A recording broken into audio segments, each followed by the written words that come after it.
Y supongamos que yo tengo esta función y esta función está en forma canónica, ¿cierto? Pero no estamos viendo. Pues Ah, estamos. bueno. ¿No están viendo lo que estoy compartiendo? No, Bueno, ya te voy a... Ahí sí. sí. Listo. Y vuelvo y repito. Vuelvo y repito. Y tenemos esta función que está acá, está en forma canónica. Listo. Como está en forma canónica, vamos a pasarla a forma polinómica. ¿Cómo la hacemos? Muy fácil. Esto es lo primero que hacemos. Se desarrolla esta expresión.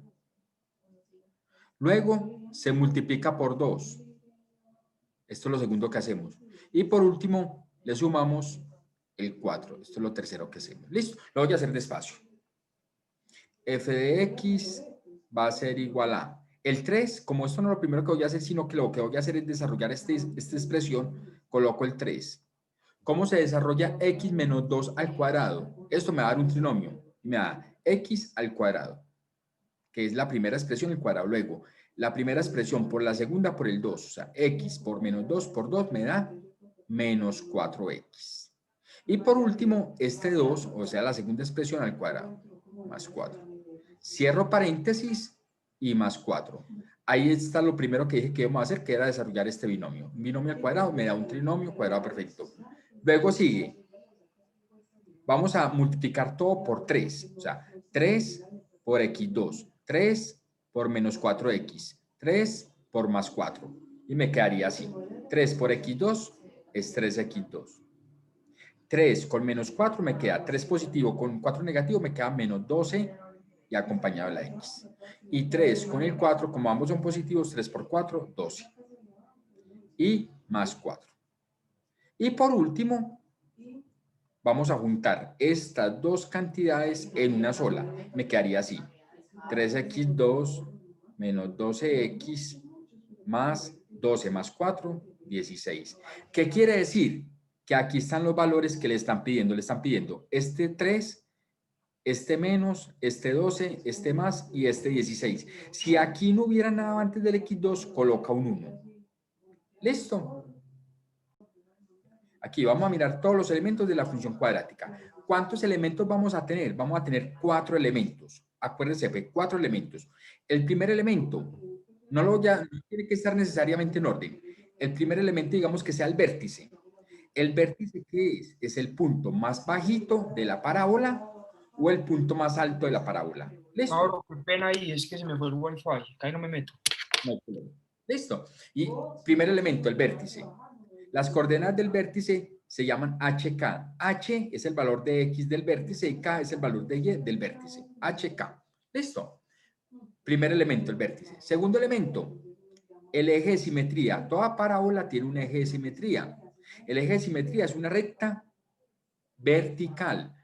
La ecuación de esa recta vertical es X igual a menos B sobre 2. O sea, esta B que está aquí, dividido 2 y le cambia el signo.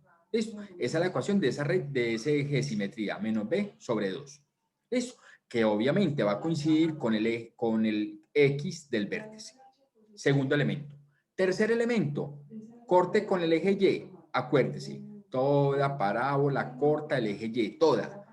Profe, que si no tiene C, ¿qué pasa? Si no tiene C, C vale 0 y cortaría y pasaría por el origen. Listo. Toda parábola corta el eje Y. Tercer elemento. Cuarto elemento. Los cortes de la parábola con el eje X. Cuando corta el eje X, X1 y X2, que son los cortes con el eje X, son llamados raíces o ceros de la función. ¿Listo? Y ahí tenemos los 4 elementos. Los vuelvo a enumerar. El vértice, el eje de simetría, el corte con el eje Y, que es el término C, el término independiente, y X1 y X2, que son las raíces, que son las soluciones, raíces, ceros o soluciones de la parábola. Dice así, ¿cuáles son las soluciones de una función cuadrática? Primero hay que tener claro que soluciones, raíces o ceros es lo mismo. ¿Qué se entiende por solución? Son los puntos donde la gráfica, la parábola, intersecta el eje X, o sea, donde corta el eje X. Se pueden dar 3 situaciones, o que corte el eje X en 2 puntos, sea que las ramas vayan para arriba o las ramas vayan para abajo, primera opción. Segunda opción, que apenas corte para un punto, con un punto. O sea, que el vértice esté sobre el eje X. Y la cuarta opción es que el vértice y la rama no corten el eje X. Y si cortan dos puntos, tiene dos soluciones. Si cortan un punto, tiene una solución. Y si no corta ningún punto, tiene cero solución. Listo. Ahora, ¿qué es este triangulito? A este triangulito se le llama discriminante. Listo. El discriminante viene dado por la expresión b al cuadrado menos 4ac. O sea que si yo cambio en esta fórmula el valor de b, el valor de a y el valor de c, y eso me da positivo, sin necesidad de mirar la gráfica, yo puedo determinar que la parábola corta en dos puntos el eje X. O otra manera de decirlo, que tiene dos soluciones. Si el discriminante, o sea, b al cuadrado menos 4ac me da igual a 0, quiere decir que la gráfica corta en un punto el eje X. Otra manera de decir es que tiene una solución. Otra manera de decir es que el vértice está sobre el eje X. Y por último, si b al cuadrado menos 4ac me da negativo, quiere decir que la gráfica no corta el eje X. O sea que tiene cero solución. Como último, para el día de hoy tenemos lo siguiente: hallar el dominio y rango de una función cuadrática. ¿Listo? Dominio y rango de una función cuadrática. Una clave, y se la pongo aquí como con negro: el rango siempre se mira de abajo hacia arriba. Una clave: el rango siempre mira de abajo hacia arriba. Bueno, vamos a empezar con el dominio. El dominio de una función cuadrática siempre va a ser todos los números reales. O sea, desde menos infinito hasta más infinito. O sea, cualquier valor va a estar en el dominio. Esto siempre es fijo para cualquier función cuadrática. ¿Listo? O sea, repito, el dominio de una función cuadrática siempre es todos los reales, o sea, x perteneciente a desde menos infinito a más infinito. ¿Listo? Ahora, el rango depende del valor de a, o sea, que si la parábola se abre para abajo o para arriba, porque si a es positivo, las ramas se abren para arriba. Si a es negativo, las ramas se abren hacia abajo. Y también depende del valor del vértice, dónde está ubicado el vértice. ¿Listo? Y vamos a mirar dos situaciones. Vamos a mirar dos situaciones aquí.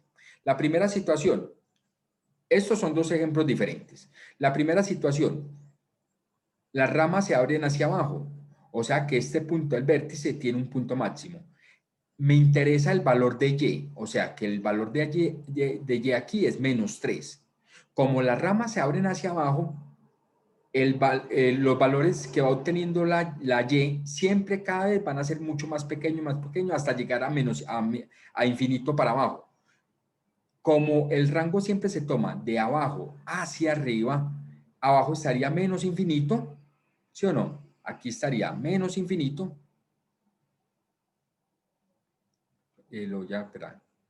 Por aquí abajo siempre estaría menos infinito y se toma desde menos infinito hasta el valor más alto, que en este caso es menos 3. Y por eso yo escribo menos infinito hasta menos 3.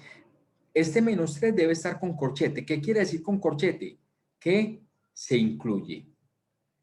Se incluye el valor del menos 3. Listo. Eso es lo que quiere decir el corchete. En este caso. Vamos para este otro. Para este otro. A es positivo, quiere decir que las ramas se abren hacia arriba. Como hacia arriba, hacia arriba, hacia arriba, si yo extiendo estas ramas hacia arriba, me llego hasta más infinito. Yo miro en el eje Y. El valor más pequeño es el valor Y del vértice. O sea, en este caso, menos 1. Y como el rango si siempre se mira de abajo hacia arriba, primero se escribe menos 1 con corchete. El menos 1 quiere decir que se incluye, ¿cierto? Lo mismo de ahorita.